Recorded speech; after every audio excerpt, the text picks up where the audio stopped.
तो मेरे प्यारे बच्चों, आपके अपने प्यारे चैनल मैथ मस्ती पे स्वागत है। मैं डीके। आज रचनाओं के बारे में जानेंगे। ठीक, कक्षा 10 की क्लास में 11 नंबर चैप्टर रचनाएं हैं। आज रचनाओं के बारे में समझेंगे। ठीक, रचनाएं यहां से पूछा जाता है कि स्पर्श रेखा, स्पर्श बिंदु, छेदक रेखा और वृत्त पर कितनी स्पर्श रेखाएं खींची जा सकती हैं। आइएगा, यहां से पूरा डिटेल समझेंगे आज। उसके बाद अगली क्लास में प्रवेश करेंगे। जैसा कि हमने आपको बता दिया है कि रचनाओं की पहली क्लास हमने पढ़ा दी है, यानी पहली एक्सरसाइज 11.1 आपको पूरा पढ़ा रखा है। तो आप प्लेलिस्ट पे जाकर ढूंढ लीजिएगा और देख लीजिएगा। अब आज ये बताने जा रहे हैं, कल की क्लास में 11.2 पढ़ाएंगे बच्चों। ठीक है, बने रहिएगा मेरे चैनल पे। धन्यवाद। आइएगा आगे। रचनाएं, तो जैसे आपसे पूछा जाए स्पर्श रेखा क्या है। स्पर्श रेखा, आपसे क्या पूछा जाए, स्पर्श रेखा क्या है, तो आप क्या उत्तर दोगे? जो स्पर्श कर जाए वही स्पर्श रेखा है।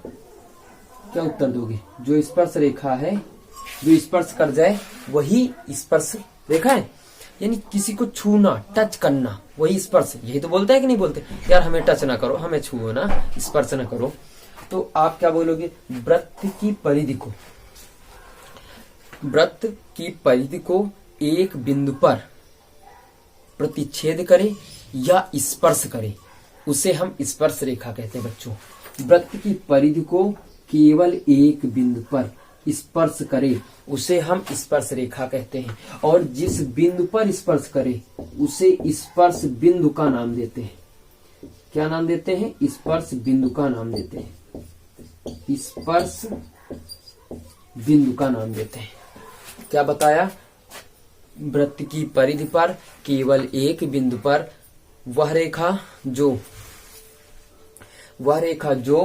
वृत्त की परिधि को केवल एक बिंदु पर स्पर्श करे या प्रतिच्छेद करे, उसे हम स्पर्श रेखा कहते हैं। तथा जिस बिंदु पर स्पर्श करती है उस बिंदु को स्पर्श बिंदु कहते हैं। जिस बिंदु पर स्पर्श करती है उसे हम स्पर्श बिंदु कहते हैं बच्चों। आ गई बात समझ में? तो इन दोनों की परिभाषा आई नो ये आप समझ गए होंगे। आइएगा देखते हैं। अब इसके बाद समझते छेदक रेखा। छेदक रेखा, ठीक, छेदक रेखा। तो छेदक रेखा बच्चों क्या है?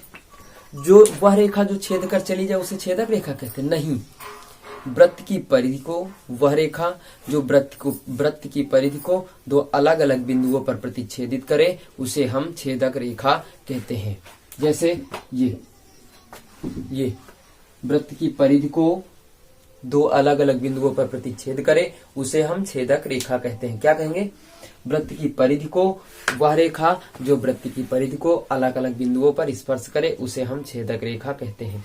बच्चों क्लियर हो गया? अब जैसे लंबार्धक करना है किसी चीज का, ये रेखा है AB, इसका लंबार्धक खींचना है आपको या समअर्धक करना है। तो आइएगा देखते हैं। प्रकाल की नोक यहाँ रखोगे, आधा यहाँ होगा, परिकल्पना कर लेते हो।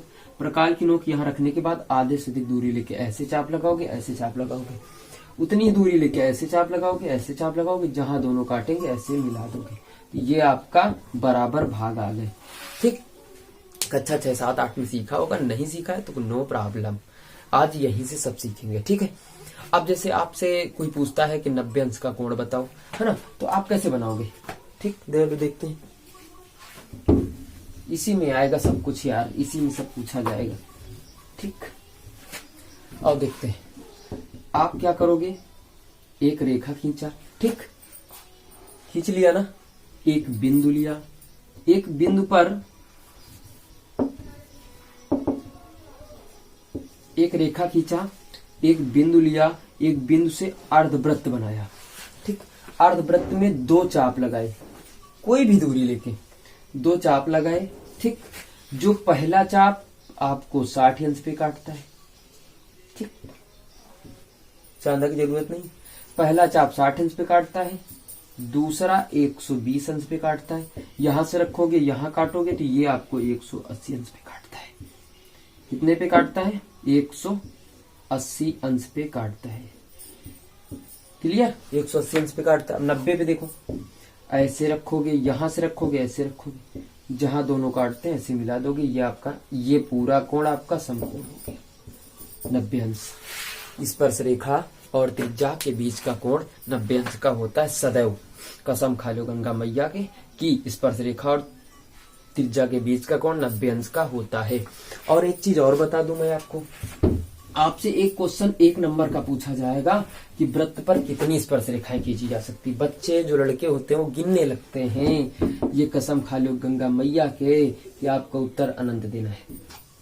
यहाँ मार दो, यहाँ इससे इससे ऐसे ऐसे जैसे मारी पाओ वैसे मार दो फटाफट, ठीक।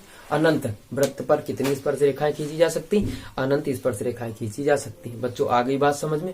That's all. कल की क्लास में फिर से आप सभी का मैं स्वागत करता हूँ। अगर मेरे क्लास में नए हैं तो मेरे चैनल को सब्सक्राइब कर लीजिएगा और साथ में बेल आइकन बटन दबाना ना भूलें। और कमेंट जरूर करते रहिएगा। हाँ, अपने दोस्तों के साथ शेयर करते रहिएगा खूब। दैट्स ऑल बच्चों, थैंक यू, बाय बाय। कल मिलते हैं फिर से क्लास में। That's all, bye bye.